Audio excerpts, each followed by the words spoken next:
réussir, ni d'avoir besoin d'apprécier ses collègues ou même de partager leurs valeurs. Le travail n'a rien de personnel. Telle était l'opinion générale. Une opinion archi-fausse. Mes recherches auprès de dizaines d'entreprises et de centaines de personnes, ainsi que les études menées par des neuroscientifiques comme Richard Davidson et Vilayanur Ramachandran et des universitaires tels que Shawn Achor, mettent en évidence un constat simple. Les gens heureux font de meilleurs travailleurs.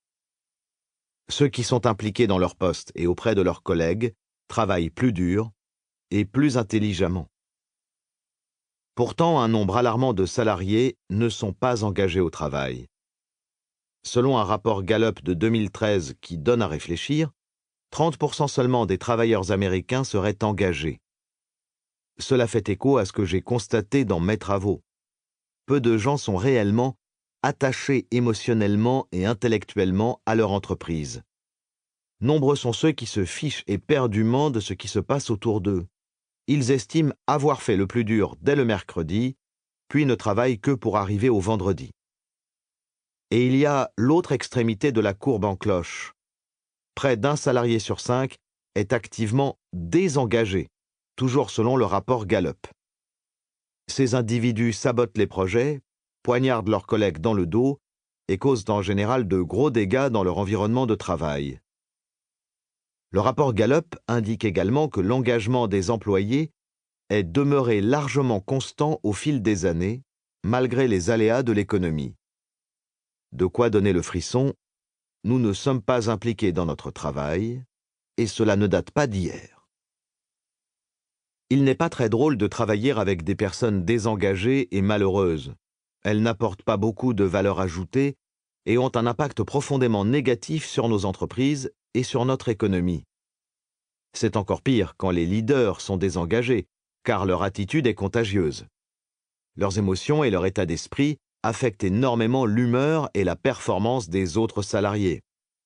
Après tout, comment nous nous sentons est lié à ce que nous pensons et à la manière dont nous pensons. Autrement dit, pour reprendre le constat fait par Jordan Light dans son article « Mind Reviews: The Emotional Life of Your Brain » paru en 2012, la pensée influence l'émotion et l'émotion influence la pensée. Il est temps de briser enfin le mythe selon lequel au travail, les sentiments ne comptent pas. La science nous donne raison.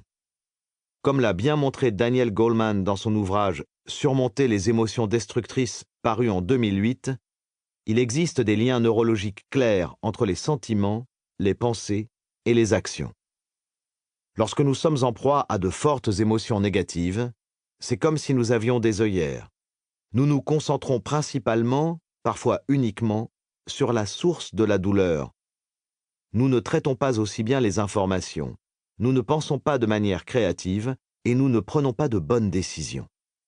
Avec la frustration, la colère ou le stress, nous nous coupons d'une grande partie de nous-mêmes, celle qui pense et s'implique.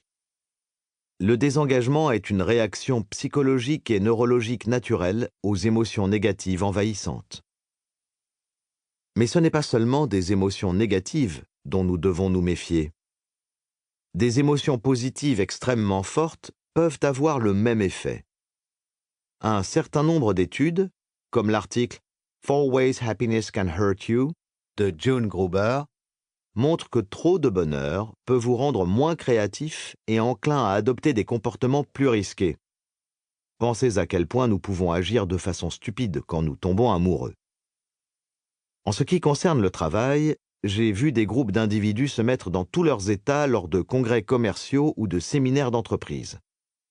En général, peu de connaissances et d'innovations ressortent de ces réunions. Ajoutez à cela beaucoup d'alcool et vous faites face à toute une série de problèmes.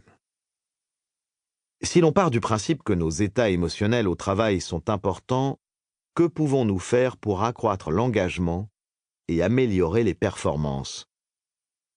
Ces dernières années, mon équipe au Teleios Leadership Institute et moi-même avons étudié des dizaines d'entreprises et interrogé des milliers de personnes.